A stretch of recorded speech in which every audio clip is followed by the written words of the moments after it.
안녕하세요. 노동법의 정석 임놈 고놈입니다. 네, 오늘의 주제는 실업급여입니다. 네. 보통 실업급여라고 했을 때 가장 궁금한 게 무엇일까라고 네. 생각을 해보면 나 실업급여 받을 수 있냐, 받는다면 얼마를 받을 수 있냐, 네. 어느 기간 동안에 받을 수 있느냐, 그리고 만약에 실업급여를 못 받는다라고 한다면 네. 어떤 절차를 통해서 내가 이제 받을 수 있느냐, 뭐 이런 것들이 가장 많이 궁금해하실 것 같아요. 그쵸. 총 3가지 단계로 설명을 드리려고 하고요. 네. 그 단계에 들어가기 전에 우선 실업급여가 무엇인지 잠시 설명을 드리고 가겠습니다. 네. 실업급여라고 하면 고용보험에 가입되어 있는 근로자가 실직을 하겠죠. 네. 실직 상태에 빠져 있을 때 생활 안정도 도와주고 그리고 재취업의 기회도 도와주기 위한 그런 제도라고 말씀드릴 수 있겠습니다. 네, 단순히 실직을 했다라고 해서 나오는 수당은 아니라는 뜻이네요. 그렇죠. 재취업 활동까지 있어야 된다. 네, 그렇기 때문에 실업급여를 받을 때 재취업 활동을 하고 있다라는 거를 인정을 받아야 된다라고도 합니다. 네, 맞습니다. 네, 실업급여 종류에는요. 구직급여, 그 다음에 취업촉진수당, 연장급여, 상병급여 이렇게 크게 4가지로 나눌 수가 있는데요. 네. 보통 여러분들이 생각하는 실업급여라고 하면 여기서 말하는 구직급여다 이렇게 생각을 하시면 되고 저희는 여기에서는 구직급여 부분에 대해서만 다루도록 하겠습니다. 네, 첫 번째로 여러분들이 실업급여를 받기 위해서는 체크해 보셔야 될 것이 내가 고용보험에 가입되어 있느냐, 네. 그리고 고용보험에 가입되어 있는 기간이 얼마 동안 가입이 되어 있었느냐, 네. 요거를 확인을 해 보셔야 되는데요. 네네. 고용보험이라고 하면은 여러분들이 흔히들 4대 보험, 이 얘기는 많이 들어보셨을 그쵸. 거예요. 네, 4대 보험에는 고용보험, 산재보험, 건강보험, 국민연금 이렇게 4가지가 있잖아요. 네네. 그렇기 때문에 내가 뭐 4대 보험에 가입되어 있다라고 한다면 고용보험에 가입되어 있는 걸로 생각을 하시면 됩니다. 그렇게 생각하셔도 무방할 것 같아요. 네. 그러면 고용보험에 가입이 되어 있는데 가입되어 있는 기간이 어느 정도여야 되나요?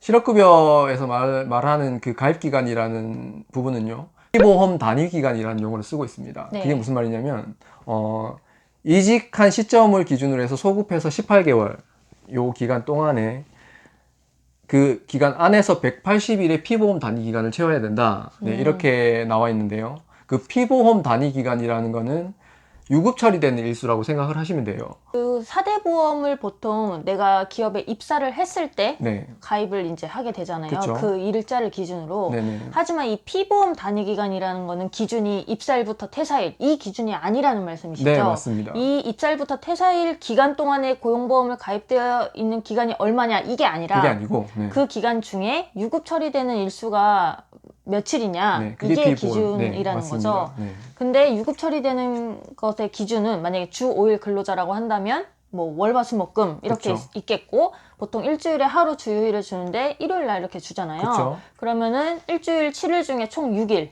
이렇게 된다는 거죠. 그렇죠, 맞습니다. 네, 그러면 한 달이 보통 30일에서 31일 정도인데 네. 그 피보험 단위 기간은 30일이 안 되겠네요. 그렇죠. 보통 한 네. 25일 정도 나오겠죠, 보통 평균적으로. 네, 그렇기 네. 때문에 6개월 이렇게 근무를 했다라고 한다면 피보험 단위 기간이 180일이 안 나오겠네요. 그렇죠. 180일을 채울 수가 없겠죠. 네, 한 그래서 7개월? 네, 보통 한 7개월 정도 이상 근무를 해야 피보험 단위 기간이 180일을 채울 수가 있다. 네. 이렇게 생각을 하시면 되겠습니다.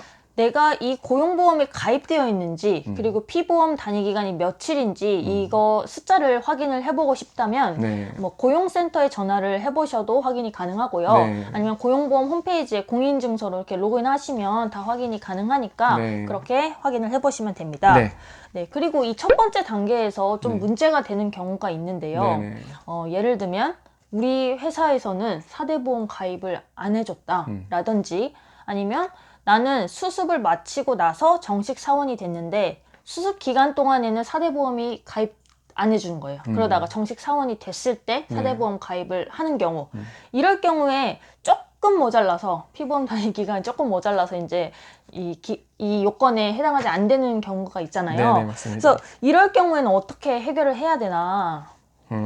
이런 경우를 위해서 이제 존재하는 제도가 하나가 있습니다. 네. 고용보험 피보험 자격 확인 청구라는 제도가 있습니다. 이 제도가 뭐냐면 말씀드렸다시피 고용보험을 가입을 해야 되는 사람인데 나는 근로자라서 네. 당연히 의무적으로 가입을 해야 되는 사람인데도 불구하고 가입이 전혀 안 되어 있거나 아니면 처음 근로 시점부터 가입이 안 되고 중간에 가입이 되어 있거나 이런 경우 네. 네, 이거를 원상태로 원상태로 돌려놓는다. 복구시키는 네, 네. 그런 제도라고 생각을 하시면 될 것 같습니다.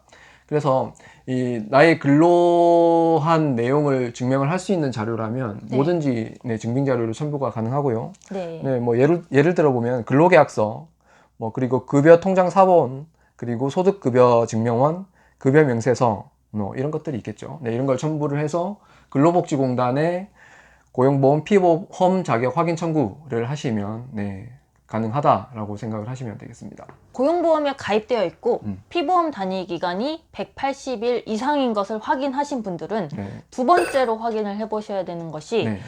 이직 사유가 실업급여 수급 사유에 해당하는가 그쵸. 이 부분을 확인을 해보셔야 되는데요. 네. 원칙적으로는 비자발적 이직 사유에 해당해야 됩니다. 네. 보통 이제 비자발적 이직 사유라고 하는 거는 나는 계속 일을 하고 싶은데 어쩔 수 없이 퇴사하는 경우, 그쵸. 네, 그런 경우를 네. 얘기를 하죠. 내가 원치 않아서 퇴사하는 네, 경우. 실무상으로는 보통 어느 경우가 있나요? 보통 내가 원치 않아서 퇴사하는 경우라고 하면 뭐 해고를 당했다든지 네. 아니면 근로계약 기간을 설정을 했는데 그 기간이 만료가 됐다든지 네. 아니면 정년 퇴직을 했다든지 네, 이런 경우가 있겠죠.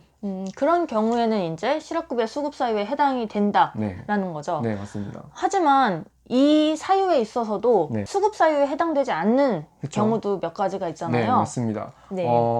그 대표적인 예를 하나 들어보면 뭐 한 두 가지 정도 들어보면요. 네. 해고인 경우에도 그 근로자의 중대한 귀책 사유로 인해서 해고를 당했다라고 하면 네, 비자발적인 사직이라고 해도 수급 사유에 해당하지 않습니다. 네. 그리고 기간 만료인 경우에도 보통 기간 만료가 되면 이제 사업주분이 가끔 재계약을 할래 이렇게 네, 갱신을 하죠. 갱신을 요구를 하는 경우가 있어요, 사업주 측에서. 근데 근로자가 사업주의 갱신 요구를 거절을 해서 계약 만료가 돼버렸다. 네. 이런 경우에는 수급 사유에 해당하지 않는다라고 네네. 생각을 하시면 됩니다. 하지만 사업주의 재계약 요청을 거부를 했을 때도 또 되는 경우가 있어요. 맞죠? 네. 언제인가요? 기존에는 예를 들면 200만 원 월급을 줬는데 사업주가 그 근로조건을 변경해버리는 거예요. 150만 원만 받고 나랑 다시 재계약을 하자. 이렇게 근로조건을 다운시키는 네, 이런 제안을 했을 때, 네. 갱신 제안을 했을 때는 거절을 하더라도 실업급여 수급 사유에 해당한다. 이렇게 생각을 하시면 되겠습니다. 그러면 원칙적으로는 비자발적 사유여야, 비자발적 이직 사유여야 네. 이제 실업급여 수급 사유에 해당한다라고 했는데 네네. 자발적인 이직 사유라고 하더라도 네. 실업급여 수급 사유에 해당하는 경우가 법령에서 규정을 네. 하고 이제 있는데요. 보통 자발적 이직 사유라고 하면 뭐 여러분들이 잘 아시는 개인 사유에 의한 퇴사. 네, 퇴사 뭐. 그렇죠. 사직서 쓰고 나가는 경우. 네. 내 사정 때문에 사직서를 쓰고 나가는 경우를 자발적 이직이라고 볼 수가 있겠는데요. 네. 네. 그런 경우에도 예외적으로 실업급여 수급 사유에 해당하는 경우가 있다. 네. 어디에 나와 있죠? 네, 더 디테일한 부분은 네. 고용보험법 시행규칙 별표 2에 나와 있는데요. 네. 저희가 이제 흔히들 많이 질문을 해주시는 부분에 대해서 네 가지 정도로 정리를 해보았습니다. 네네. 첫 번째로는 임금체불이 발생한 경우예요. 네. 단순하게 임금체불 뭐 한 번 발생했다 이런 게 아니라 네. 여기에도 조건이 좀 붙어 있는데요. 네.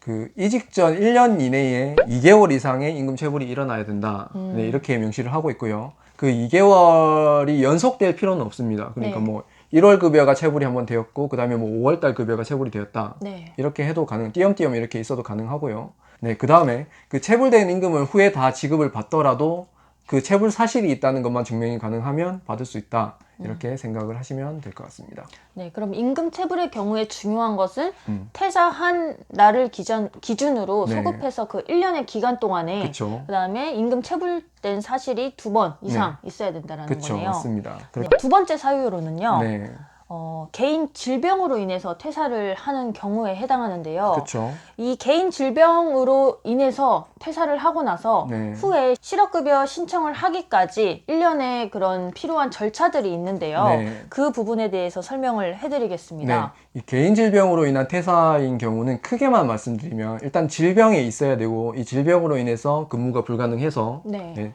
사업주 측에 병가나 휴직 신청을 들어가야 돼요. 근데 그 병가나 휴직을 사업주가 거부를 해서 내가 퇴사를 할 수밖에 없었다. 네. 이런 사정이 증명이 되어야 됩니다. 이거를 조금 더 세분화 시켜보면요. 네. 그 개인 질병이 있었다라는 부분은 최소 8주 이상 치료가 필요하다는 의사의 진단서가 네. 첨부가 되어야 됩니다. 8주 이상이라는 네, 8주 거네요. 이상입니다. 네. 8주 이상의 의사의 진단서가 첨부가 되어야 되고요. 네. 그리고 이 진단서를 회사에 제출을 하면서 병가나 휴직 신청이 있었다. 네, 이것도 증명이 되어야 됩니다. 네. 그리고 회사가 병가나 휴직 신청을 받고도 이를 거부를 하고 네, 질병으로 인한 퇴사를 시켰다. 네, 이런 사업주의 확인서도 필요가 합니다.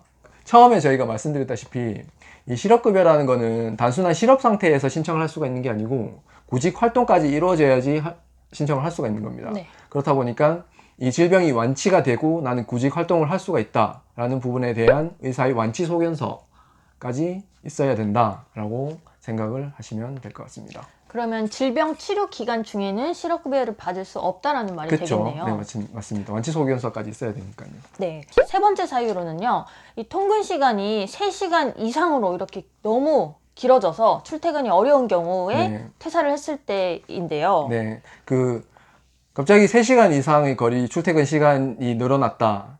네, 라는 부분에 대한 일정한 사유가 있어야 됩니다. 네. 그 사유를 법에서 명시를 하고 있는데요. 네. 그걸 한번 읽어드리면 첫 번째로 사업장의 이전에 따라서 내가 사업장이 이전이 되니까 거기로 따라갈 수밖에 없겠죠. 네. 그래서 출퇴근 시간이 3시간 이상으로 늘어났다.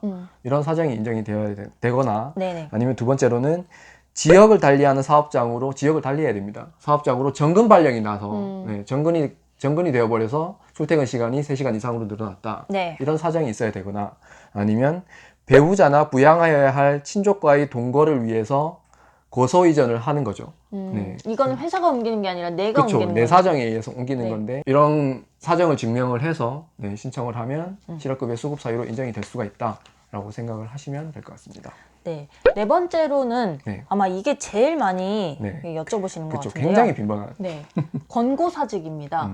원칙적으로 권고사직이라는 것은 네. 사업주가 이제 권고하는 거죠. 그쵸? 사직을. 네, 맞습니다. 그리고 이것을 근로자가 응해서 나가는 거기 때문에 네. 여러분들이 흔히 해고와 이렇게 많이 헷갈려 하시는데 그쵸? 권고사직은 해고가 네, 아닙니다. 맞습니다. 근로자가 응했다는 점에서. 네, 내가 나간 거죠. 그쵸? 물론 시작은 사업주가 먼저 권고를 했지만 이거는 사직의 한 분류라고 보셔도 될 것 그쵸. 같습니다. 그래서 이것도 원칙적으로는 자발적 이직이라서 네. 안 되는데 네, 경영상의 사정, 여러 가지 경영상 사정에 의해서 사업주가 좀 나가줄래? 이렇게 요청을 해서 알겠습니다. 라고 해서 나간 이 경영상 사정에 의한 공무원사직. 네. 이 경우에만 실업급여 수급 사유에 해당한다. 네. 이렇게 생각을 하시면 될 것 같습니다. 이 수급 사유가 왜 문제가 되느냐라고 네. 보면은 실무상에서 이제 근로자가 나가게 되면은 이 사대보험, 고용보험 이렇게 상실 신고를 하잖아요. 그렇죠, 맞습니다. 네, 근데 이 상실 신고를 하는 주체가 네. 사업주 측이잖아요. 그렇죠, 맞습니다. 이 코드를 입력을 하죠. 상실 네. 코드를. 이 실업급여 수급 사유를 1차적으로 결정을 할 수 있는 그 결정 권한이 사업주한테 있습니다. 네. 그러니까 사대보험 상실 신고를 할 때 그 상실 코드를 입력을 하고요. 거기다가 이직 확인서까지 떼주니까 네네. 거기에 사업주가 기재를 하는 권한이 있다는 거죠. 네. 왜 퇴사를 했는지 그쵸. 구체적으로 적게 되어 네. 있죠. 그것 때문에 실제와 다른 이직 사유가 기재가 되어버리는 경우가 있어요. 예를 들면은 네. 뭐 해고를 해서 내보냈는데 그쵸. 자발적인 퇴사, 자진 퇴사로 이렇게 기재를 한다든지 네, 맞습니다. 뭐 아니면 내가 실업급여 받게 해줄 테니까 이렇게 권고사직으로 이렇게 나가라라고 했는데 뭐 실제로는 그것과 다르게 한다든지. 그렇죠. 뭐 개인 사정에 대사로 처리해버려서. 네. 그러면 방금 말씀드린 것처럼 네. 실제랑 다른 이런 상실 코드 입력으로 인해서 좀 문제가 발생했을 때 실업급여를 못 받게 되었을 때 네. 어떻게 이거를 다시 원상복구 정정을 할 수 있을까라고 한다면 우선 첫 번째로 생각을 해볼 수 있는 제도가 처음에 이제 말씀드린 제도긴 한데요. 고용보험 피보험 자격 확인 청구라는 제도가 있습니다. 네. 그 고용보험 가입 부분에 대해서도 정정을 할 수 있는 제도기도 하고요. 그 실업급여 수급 사유 부분에 있어서도 이 제도를 통해서 정정을 할 수가 있다. 네. 물론 입증 자료가 첨부가 되어야 되겠죠. 네. 이 고용보험 피보험 자격 확인 청구를 이용을 해서도 인정이 안 됐다라고 하면 또 추가적인 불복 절차가 있다. 네. 네. 어떤 절차인가요? 심사 제도라는 게 있고 재심사 제도라는 게 있습니다. 네, 그 부분은 너무 길어질 것 같아서 그런 제도가 있다. 네. 총 3번의 절차를 통해서 이렇게 그렇죠. 다툴 수 한 있다는 3번 정도 거네요. 불복을 할 수 있다. 이렇게 생각을 하시면 될 것 같습니다. 네, 그럼 세 번째 단계로는 실업급여가 얼마를 받을 수 있느냐라는 점인데요. 네네. 네, 우선 그 실업급여, 일일 실업급여가 얼마인가와 관련해서 내 평균 임금의 50%다라는 것까지는 많이 들어보셨을 것 같아요. 네네.